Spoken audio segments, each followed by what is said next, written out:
नमस्कार, मी पराग माटेगावकर. स्वरश्री निर्मित ध्येय वेळे कलाकारच्या दुसऱ्या एपिसोडमध्ये मी तुमचं मनापासून स्वागत करतो.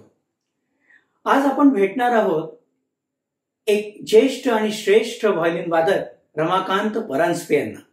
सर नमस्कार. नमस्कार. रमाकांतजी, गप्पांना सुरुवात करण्यापूर्वी या एपिसोडची सुरुवात आपण एखाद्या छानशा गाण्याने करूया. हो, चालेल ना.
वाह रमाकांतजी, कार्यक्रमाची सुरुवात अत्यंत प्रसन्न झाली. खरं तर तुमची वेगळी ओळख करून देण्याची काही गरजच नाही. गेली 55-60 वर्ष तुम्ही या क्षेत्रात आहात, सगळा महाराष्ट्र तुम्हाला ओळखतो. पण तरीही या क्षेत्रात तुमची सुरुवात नेमकी कुठून आणि कशी झाली? संगीत माझ्या जन्माच्या आधीपासूनच सुरू झालंय. आई बाळंतपणासाठी माहेरी गेली होती. तिचे वडील म्हणजे माझे आजोबा संगीतरत्न नरहरबुवा पाटणकर हे प्रख्यात गायक होते. त्या काळी भास्करबुवा बसल्यांचे शिष्य होते. तर त्यावेळी त्यांच्याकडे काही लोक शिकायला येत असत. ते आईच्या पोटात असल्यापासून माझ्या कानावर पडत आलेलं आहे. नंतर मी तिथे पाळण्यात असताना सुद्धा पंडित जितेंद्र अभिषेकी हे लहानपणी तिथे शिकायला येत होते. तेव्हा असे संस्कार जन्मापासूनच होत गेलेले आहेत. आणि पुढे मग प्रत्यक्ष शिक्षण मोठा थोडा झाल्यावर सुरू झालं. माझे वडील बाळकृष्णबुवा परांजपे ते शाळेत नववीमध्ये शिक्षक होते, पण शिवाय कीर्तन करत असत. पेटी वाजवणं, गायन वगैरे घरी चालू असायचं. तर त्यांनी मला पहिल्यांदा पेटी शिकवली. त्यानंतर गोपाळ गायन समाजमध्ये गायन शिकायला पाठवलं, व्होकल. ते 1-2 वर्षी शिकलो. त्यानंतर गाण्यामध्ये काही काम करायचं असेल तर ताल पक्का पाहिजे म्हणून त्यांनी मला तबला शिकायला पाठवलं. तर रामभाऊ आठवले यांच्याकडे मी तबला शिकायला लागलो. ते आमिर हुसेन खासाबांचे शिष्य होते. ते फक्त मला तालाची माहिती होण्याकरता त्यांच्याकडे पाठवलं होतं, पण ते म्हणले हा तबल्यामध्ये तयार होईल. त्यांनी मला सोलोचं भरपूर शिक्षण दिलं आणि दिल्लीच्या स्पर्धेपर्यंत मी 3-4 वेळा जाऊन आलो. सोलो तबला वादनासाठी. अशा प्रकारे तबला शिकलो. त्यानंतर मग व्हायोलिन शिकलो. रमाकांतजी, तुम्ही इतकी वर्ष तबला वाजवलात, खूप मैफिली केल्यात, पण हल्ली तुम्ही तबला वाजवताना दिसत नाही. काही वर्ष मी प्रोफेशनल तबला वादक होतो आणि प्रोफेशनल व्हायोलिन वादकही होतो. दोन्ही वाद्य मी कार्यक्रमांमध्ये वाजवत असे. पंडित व्ही.जी. जोग यांच्या व्हायोलिनची एक मैफल घरगुती, त्याला मी संपूर्ण तबल्याची साथ केली होती आणि शिवाय अनेक भावगीत गायकांबरोबर वाजवलं होतं. त्यामुळे तबला व्यावसायिक चालूच होता आणि व्हायोलिनही चालू होतं. पण दोन्ही वाद्यांच्या अभ्यासाला वेळ पुरत नाही. दोन्ही अर्धवट ठेवण्यापेक्षा एक काहीतरी पक्क करावं. मग मी व्हायोलिन करायचं ठरवलं. तबला मागे पडला. मी असं ऐकलंय की आकाशवाणीच्या ज्या ऑल इंडिया लेव्हलवर ज्या स्पर्धा होतात त्यात तुम्ही व्हायोलिन आणि तबला या दोन्ही करता अनेक स्पर्धांमध्ये भाग घेतलात आणि व्हायोलिन मध्ये तुम्ही सगळ्या भारतातून पहिले आलात, म्हणून तुम्ही व्हायोलिन कंटिन्यू केलं? असं नाही, दोन्हीमध्ये एक काहीतरी निवडायचं म्हणून मी शेवटी व्हायोलिन निवडायचं ठरवलं. पुणे केंद्रातून माझी 3-4 वर्ष दोन्ही वाद्यांसाठी निवड होत होती आणि दिल्लीच्या स्पर्धेमध्ये मला काही नंबर मिळत नव्हता. पण 1967 साली व्हायोलिनमध्ये मला प्रथम क्रमांक मिळाला अखिल भारतीय स्पर्धेमध्ये आणि त्यामुळे मग व्हायोलिन जास्त वाढवायला मला जास्त उत्साह आला, हुरूप आला आणि मग मी तबला थोडा मागे ठेवून व्हायोलिनचा अभ्यास जास्त सुरू केला. तुमची सॉन्ग व्हायोलिनिस्ट म्हणून एक विशेष ओळख आहे. सुरेश वाडकरांचा ओंकार स्वरूपा हा अल्बम किंवा नक्षत्रांचे देणे आशाबाईंचे जो 2 कॅसेटचा जो सेट होता त्यात तुम्ही सॉन्ग व्हायोलिन वाजवलंय. पण नेमकं सॉन्ग व्हायोलिन म्हणजे काय हे थोडं जर तुम्ही रसिकांना सांगितलं तर बरं होईल. पूर्वी एका मोठ्या हॉलमध्ये रेकॉर्डिंग होत असत आणि त्यामुळे इतक्या वाद्यांच्या गदारोळामध्ये गायकाला स्वर मिळणं आवश्यक असायचं आणि त्यामुळे सॉन्ग व्हायोलिन हे वापरायला लागले. सॉन्ग म्हणजे गाणं, गायकांच्या बरोबरीने अचूक आणि बारकाव्यासकट ते वाजवलं जाणं आवश्यक असतं. त्यामुळे गायकांना स्वराचा भरणा होतो, चालीचा आधार मिळतो. त्यामुळे सॉन्ग व्हायोलिन पूर्वी घ्यायला लागले आणि बहुधा एवढ्या मोठ्या हॉलमध्ये ऐकू जावं म्हणून हायपिचलाच व्हायोलिन वाजवलं जायचं, कारण मध्यसप्तकामध्ये ते गाण्यामध्ये इतकं मिळून जातं की वेगळं ऐकू येत नाही. त्यामुळे हायपिचला शक्यतो सॉन्ग व्हायोलिन वाजवलं जातं. मग त्याची एक जरा झलक होऊन जाऊ द्या ना.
हा सर, क्या बात है.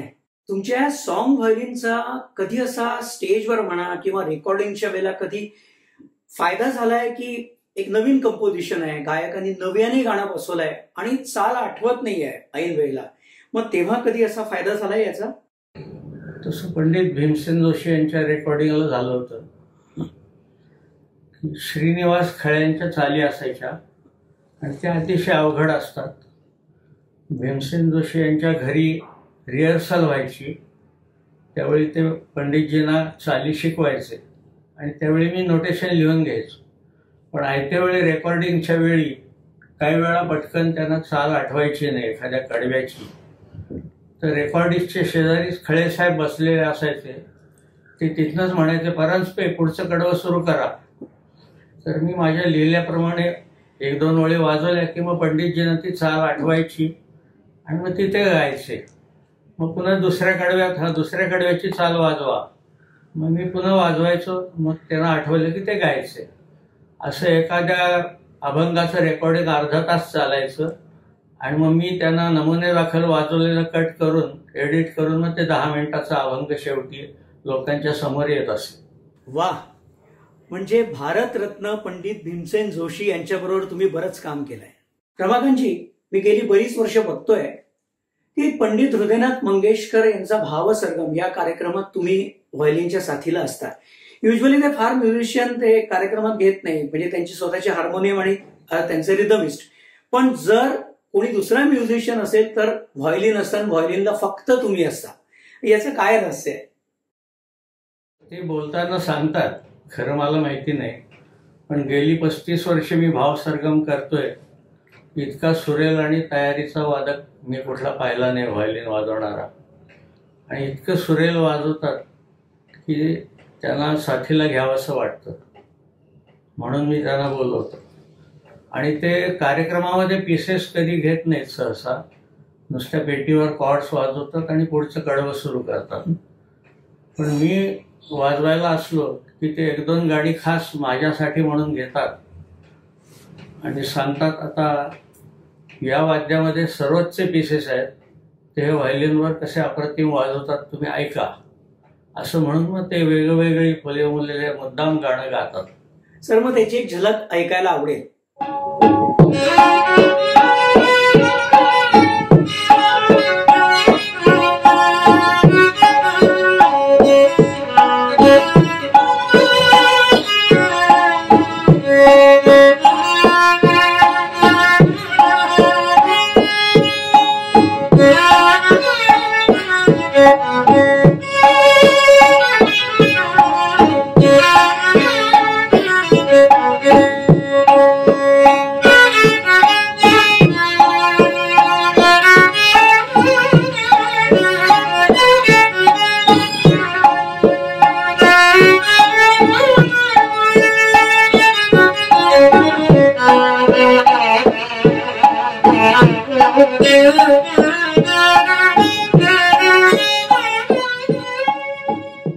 वा सर, काय नजाकतीने वाजवता तुम्ही.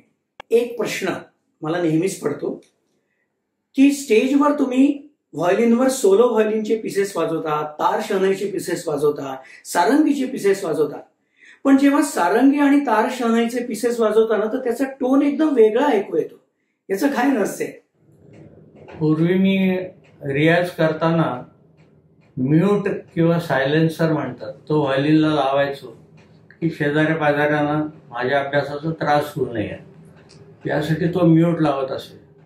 तो म्यूट लावला की व्हॉल्यूम कमी होतो, पण त्याबरोबर त्याचा टोनही बदलतो आणि तो टोन सारंगी, तार शहनाई या वाद्यासारखा वाटायला लागतो. त्यामुळे तशा वाद्यांचे पीसेस वाजवताना मी तो म्यूट वापरायला लागलो. उदाहरणार्थ हा चिमटा आहे, हा ब्रिजला बसवला जातो. ब्रिजवर असा बसवला की त्याचा टोन बदलतो. अर्थात नुसतं चिमटा लावून काम भागत नाही, त्या ढंगाने, त्या वाद्याच्या ढंगानेच ते वाजवावं लागतं. सर, मग त्याची एक झलक ऐकायला आवडेल.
सारंगीचा पीस पेटीसारखा वाजवला तर काही सारंगी वाटणार नाही, तर तो त्या ढंगाने गायकी अंगाने वाजवावा लागतो. त्यामुळे तो इफेक्ट बरोबर सारंगीचा येतो. वाह. पुण्यामध्ये एकदा O.P. नायरजींच्या गाण्यांचा कार्यक्रम होता, पुण्यातल्या कलाकारांनी सादर केलेला. आणि त्यांच्या गाण्यांमध्ये बऱ्याच वेळा सारंगीचे पीसेस आहेत. आणि सारंगी वाजवणारं पुण्यात कोण एवढं उपलब्ध नसल्यामुळे मला ते सारंगीच्या पीसेस करता खास बोलवलं जातं. तर त्या दिवशी मी असे सारंगीचे पीसेस वाजवले आणि समोर साक्षात O.P. नायरजी ऐकायला हजर होते. आणि कार्यक्रमाच्या शेवटी ते स्टेजवर येऊन बोलायला उभे राहिले. कार्यक्रम छान झाला, सगळे गायले छान. त्यात त्यांनी माझा उल्लेख केला की सारंगी का दर्द व्हायलिन में पैदा करना ये फरांसपे जी काही कमाल आहे. त्यामुळे मला आनंद झाला ते ऐकून. वा सर. सर, तुम्ही जसे 35 वर्ष भावसरगमचे कार्यक्रम वाजवले, तसा तुम्हाला खूप सहवास लाभलाय तो स्वर्गीय अरुण दाते यांचा, म्हणजे अरुही यांचा. त्यांच्या शुक्रताराबद्दल काय सांगाल? शुक्रतारा कार्यक्रम सुमारे 700 प्रयोग मी वाजवले आणि ते माझ्यावर फार खुश असायचे. ते म्हणायचे एका वेळेस माझा सूर जाईल पण तुमचा सूर पक्का आहे म्हणून, असे ते विनोदाने म्हणायचे. पण त्यांना माझं वादन फार आवडायचं. काही काही वेळेला भातुकलीच्या खेळामध्ये उदाहरणार्थ गाणं आहे, त्यात ते जाहीरपणे असं सांगायचं की मला काही सर्व वाद्य इथे स्टेजवर आणणं शक्य नाही. उदाहरणार्थ भातुकलीमध्ये सनईचे खास पीसेस आहेत, तर तेवढ्या एका गाण्याकरता सनई वादक बोलवणं काही जमणार नाही. पण आमच्याकडे एक असे वादक आहेत की तुम्ही डोळे मिटून ऐकलं की सनई वाजते असंच वाटेल. तर ते सनईचे पीसेस मी सगळे व्हायोलिनवर वाजवायचो. आणि नुसतं मी वाजवलं तर लोकांना गोड वाटतं, पण त्यातलं महत्त्व कळत नाही. पण ते दाते साहेब स्वतः सांगायचे की आता ऐका, आणि हा व्हायोलिनवर सनई वाजवत आहेत असं सांगितलं की लोक त्या दृष्टीने ऐकायचे आणि जास्त टाळे मिळायचे. मग तो भातुकलीचा पीस ऐकायला आवडेल.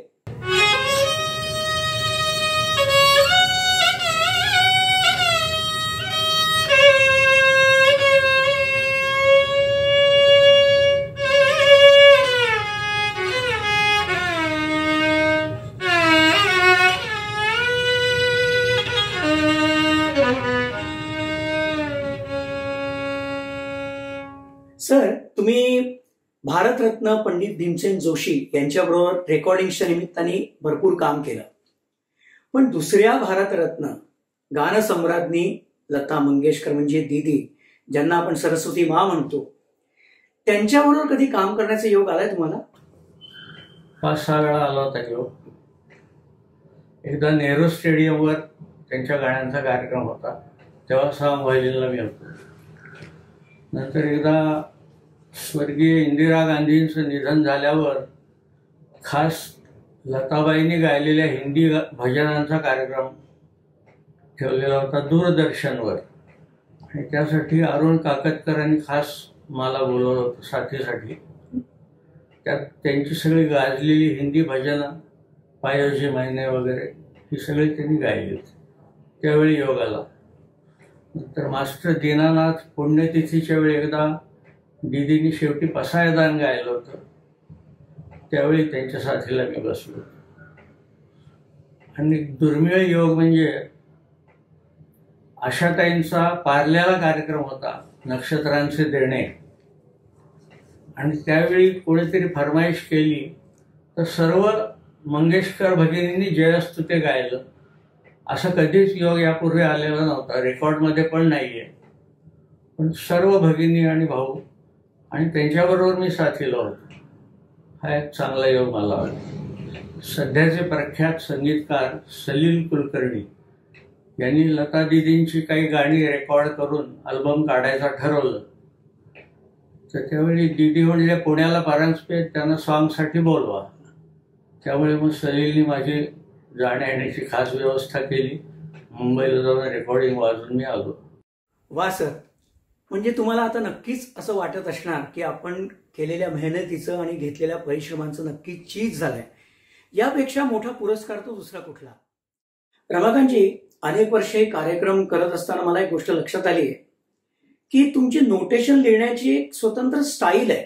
म्हणजे भातखंडे आणि पलुसकर लिपी यांचा एक सुवर्ण मध्य तुम्ही काढलाय, काही तुम्ही स्वतःच्या खुणा डेव्हलप केलेल्या आहेत, त्याबद्दल थोडं सांगा ना.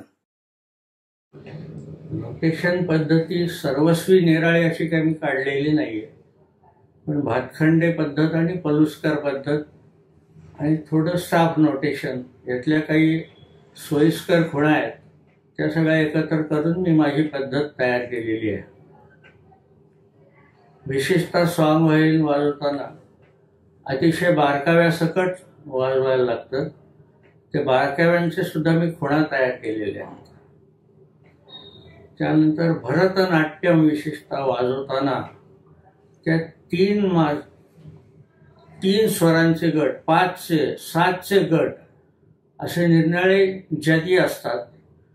तर ते नुसत्या भातखंडे किंवा पलुसकरमध्ये लिहिलं तर वाचायला येणार नाही, अवघड जाईल. आणि मी ते माझ्या गटपद्धतीने लिहिल्यामुळे 25 वर्षांनी सुद्धा तो कागद काढला तर लगेच मी वाजवू शकतो. हे वाचण्यामध्ये लिहिण्यामध्ये सोपेपण कसं येईल याचा मी प्रयत्न केलाय.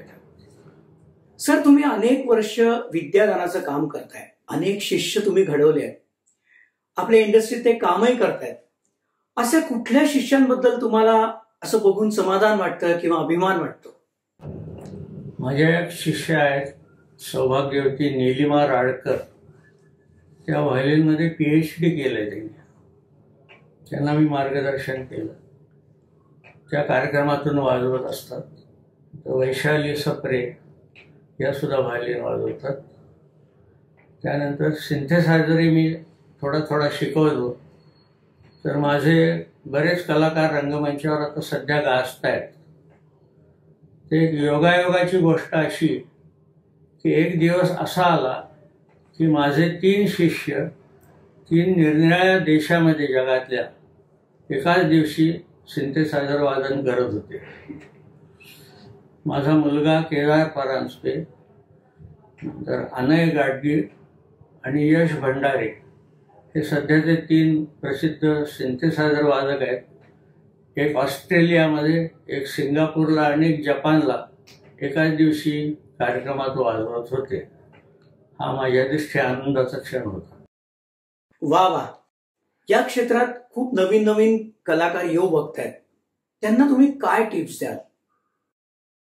नोटेशनचा सखोल अभ्यास करावा आणि थोड्याशा ज्ञानावर हुरळून न जाता सखोल अभ्यास आणि रियाज करून मग त्यांनी प्रकट व्हावं असं माझं म्हणणं आहे.